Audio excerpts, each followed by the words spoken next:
Washington on the road here is going to be favored by 3 points. They've actually been playing pretty well as of late. ESPN giving them a 57% chance to win the game. Alrighty, in Memphis. This is going to be a tough one to watch, except for it has everybody's favorite player, the Beard. The Memphis Grizzlies host the Houston Rockets. Memphis is going to be without C.J. Miles, and the Rockets are going to be without Isaiah Hartenstein. Let me look and see about Eric Gordon in this one. It looks like Eric Gordon is good to go in this, so that'll be a big help for Houston. Mike Conley's been playing awesome lately. They'll probably have Chris Paul guarding him, and then God knows who's going to guard James Harden. Pretty much unguardable either way, whether or not it's successful. I'm sure they'll end up giving it a shot. Houston's going to be favored by 5.5 on the road. Winners of, I think, 11 of their last 12. And ESPN thinks it's a little bit closer, though. Houston just a 54% chance to win the game in this one. That's definitely an interesting look there. Memphis has actually been playing pretty good lately. They're up to 28-42. And like I said, Mike Conley has been on a tear as of late. But I don't really love the matchup with Chris Paul being him up. Paul's a tenacious defender. Kind of a similar mindset to Mike Conley. Maybe a little bit of a dirtier player, but just the same hard work ethic. Never resting on your laurels type of a situation. That battle, the Chris Paul versus Mike Conley battle, might actually be more interesting than watching James.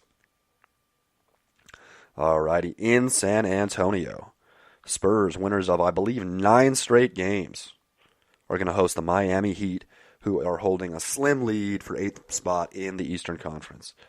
Justice Winslow is going to be missing the game, pretty much their best player. The Heat's right now, he's going to be out. Other than that, a pretty standard, straightforward game. Obviously, D. Wade making his tour.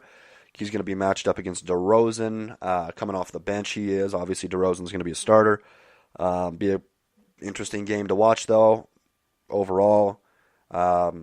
San Antonio really has a good break in the schedule right now. Like I said, 9 straight victories. Didn't see this coming. And they're going to be going for what I believe is their 10th straight victory here tonight. They're going to be favored by 6 points at home, and ESPN's giving them a 68% chance to get the victory. All right, to 7:30 p.m. This is going to be the second half of the ESPN doubleheader in Oklahoma City. Russell Westbrook makes his return from his suspension on Monday against the Miami Heat for his 16th technical, the league-leading 16th technical for Russell Westbrook. A lot of people probably didn't think that he would be leading the league in technical fouls. I think he's actually got 2 more than the second-place person. I think Patrick Beverley or Cousins might be second place. I'm not entirely sure on that one. So he's going to be back. Looks like everybody's going to be playing. Kyle Lowry says he's day-to-day. Let me see what's going on with Kyle Lowry here. Yeah, saying that after the injury that he sustained against the Knicks, 2 days ago when Mitchell Robinson fell on his ankle, it's unclear. It's still a little bit tender, his ankle is. If I was them, I would probably sit him just so that there's no, residual effects coming from that. But right now it just says it's unclear whether or not he's going to play. Obviously, he would be the matchup for Russ. And he's tenacious defensively as well, so that would obviously be a big help if they had him against Russell Westbrook. And if not, it's going to be a big advantage for Russ. You'd have to think so. Oklahoma City is going to be favored by 4.5 points at home. That's actually a little bit surprising here in this one. And, well, maybe not. ESPN is going to give them a 55% chance to win the game. So I think that they really do like Oklahoma City in this one. I wouldn't be at all surprised if Toronto won, especially if Kyle Lowry plays. But Toronto has been playing pretty well lately. They got a big victory at home the other night, and they're sitting pretty comfortably in second position in the East.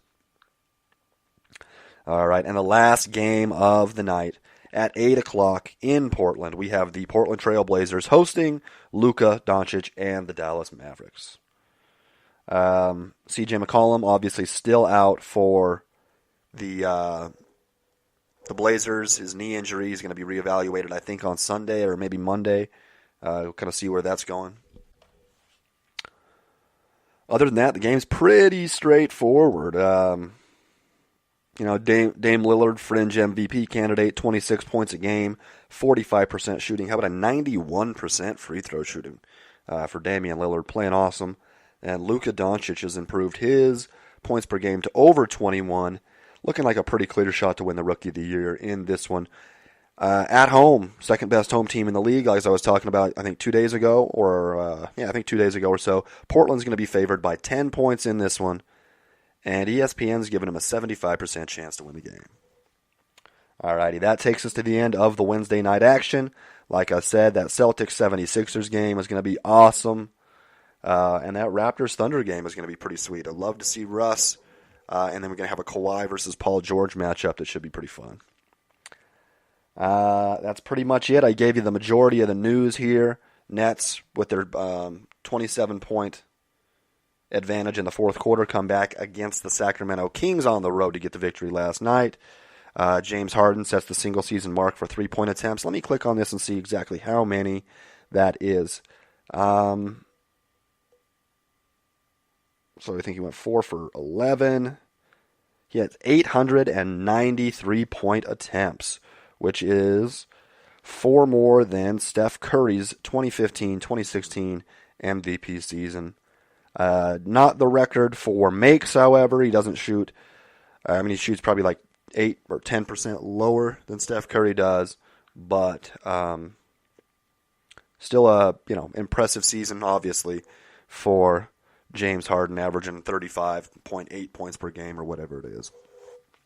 But that's going to take us to the end of the show. I hope you guys enjoyed it.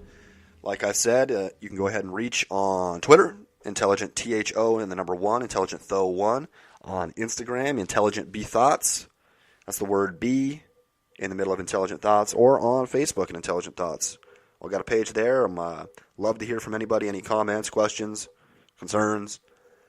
Or just if you want to have a good conversation about basketball or baseball. Obviously, we're at the end of spring training here. I think we're about 10, 12 days away from the regular season starting, and a lot of big free agency news in the NFL too. Might have a show coming up on each of those. It'll be interesting to see where we go. Until then, I love you.